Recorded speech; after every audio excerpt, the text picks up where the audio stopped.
그 유가 시장 상황을 보면 일단 보합세를 보였는데 근데 눈에 띄는 게 현물 가격이랑 선물 가격 차이가 크더라고요. 일단 선물 가격과 현물 가격 어떻게 연동이 되고 이게 어떤 개념인지 먼저 좀 짚어주시죠.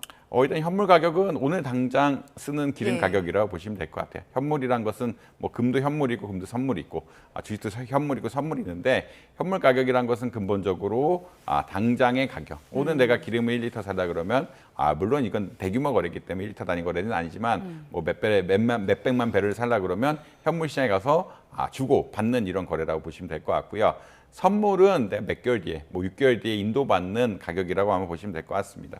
근데 현물이란 것은 이렇게 수요와 공급에 굉장히 민감하기 때문에 당장 오늘 주고받는 거기 때문에 수요와 공급에 민감하고요. 수요와 공급에 민감하기 때문에 어떻게 보면은 안정적인 지표로서의 역할이 조금 떨어진다라고 일반적으로 생각을 하고 있습니다.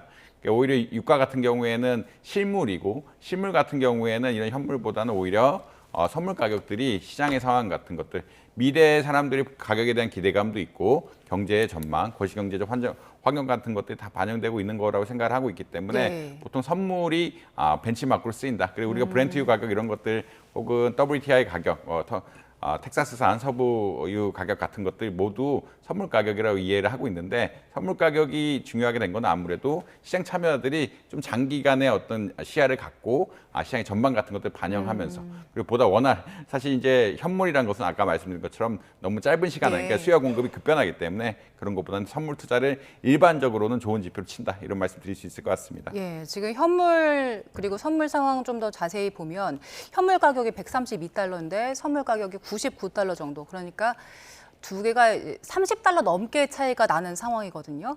이게 원유 시장에 전혀 없는 수치일 정도로 아주 큰 차이라면서요. 이게 아무래도 이렇게 크게 벌어질 일이 별로 없거든요. 결국은 현물 가격이 오르는 것은 미래의 가격이 오른다는 시그널이기 때문에 현물이 오르게 되면 선물도 같이 오르게 돼서 흔히 말하는 동반적인 움직임이 굉장히 강하다는 말씀드릴 수 있을 것 같고요. 현물 가격이 떨어지면은 이게 이런 수요 공급이 당장 바뀌는 게 아니기 때문에 선물 가격이 떨어진다고 예측해서 일반적으로 동행을 굉장히 많이 한다. 그래서 가격이 같이 움직이는 경향성이 굉장히 크다라고 이야기할 수 있는데 지금은 사실 수요 쪽에서 좀 몰리고 있는 것이 아니냐. 아무래도 호르무즈 해협의 어떤 그 유조선 통과 같은 것들이 어렵다 보니까 현물을 가지고자 하는 그러니까 현물이 없으면 어떤 일이 벌어지냐면 당장 재고가 없어지게 되고 재고가 없어지면은 생산에 차질이 있을 수밖에 없기 때문에 비싼 가격을 주고라도 정유사라든지 이런 데서 물량을 확보하려는 인센티브들이 굉장히 많거든요. 그러니까 이제 현물이라는 것은 당장의 재고와 연관이 되기 때문에 이 재고를 확보하려는 인센티브들이 굉장히 강해지면서 수요가 많아지고 있고 그래서 현물 가격이 선물 가격보다 좀 많이 올라가는 경향들도 있다. 이런 말씀 일단 드려야 될 것 같고요. 두 번째는 아까 뭐 트럼프 대통령의 불확실성 계속 나오고 있는데 이 선물 투자자들은 이런 적당한 불확실성 혹은 적당한 정책 관망 하에서 미래 가격을 예측하는 것인데 사실 이제 미래 가격이란 것은 오늘 받지 못하게 되면은 손해가 될 수도 있는 거거든요. 그러니까 미래에 내가 어느 정도 가격을 주고 사겠다라는 이런 계약이기 때문에 이거 가격이 잘못된다. 가격 불확실성이 굉장히 커지게 되면은 아무래도 선물 투자를 조금 위축할 수밖에 없는 이런 상황들이다. 가격이 그 추세를 가지고 올라가거나 추세를 가지고 내려가게 되면은 사람들이 분명히 이런 행동을 할 것이다. 이런 가격이 될 것이다라고 해서 내가 그때 그 가격에 준다고 할지라도 나한테 손해가 아닐 거라고 생각하는데 지금 뭐 트럼프 대통령의 한마디에 굉장히 유가가 많이 흔들리게 되고 굉장히 이 선물 가격은 미래 가격이기 때문에 굳이 오늘 계약을 안 하더라도 조금 늦춰서 계약하면 되거든요. 늦춰서 계약하는 이런 구조들이 분명히 있기 때문에 당장 지금 너무 불확실성이 큰 상황에서 미래에 어떤 계약을 이행할 가격을 지불할 인센티브들이 별로 없다. 잘못하면 큰 손해를 보기 때문에 그렇다. 이런 말씀 드려야 될 것 같습니다. 네, 그래서 소비자들이 궁금한 건 이렇게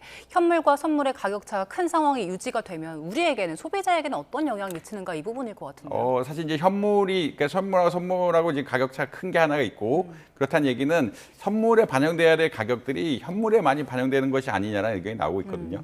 그런 이야기는 어떤 거냐 우리가 다 벤치마크를 선물을 가지고 쓰는데 그 실제는 현물이 더 중요하게 되고 실제 현물이 더 중요하게 된다는 것은 물가 상승에 이런 현물 가격이 보다 직격탄을 맞추는 것이 아니냐라는 의견들이 나오고 있다라고 한번 보시면 될 것 같습니다. 결국은 우리가 가격을 선물하고 현물을 같이 보지만 일반적으로 선물을 가지고 이야기를 하는데 선물 가격은 100달러 선에서 안정됐지만 이 현물 가격이 130달러라 그러면 우리가 보다 중요하게 봐야 되는 지표가 현물 130달러고 이 130달러가 결국 유가에 영향을 미치고 물가에 영향을 미치고 금리 정책에 영향을 미치는 게 아니냐. 예. 그런 거시경제적인 환경이 더 중요하게 봐야 되는 게 아니냐는 이슈들이 나오고 있다. 예전에는 같이 움직였기 때문에 이런 일이 별로 없었지만 지금 같은 상황에서는 현물 가격이랑 선물 가격이 굉장히 많이 차이 나게 되고 이 현물 가격의 중요성에 따라서 결국 인플레이션 같은 것들이 결정되는 것이 아니냐. 지표를 그렇게 봐야 되는 것이 아니냐라는 의견들이 나오고 있다는 말씀 드려야 될 것 같습니다. 예.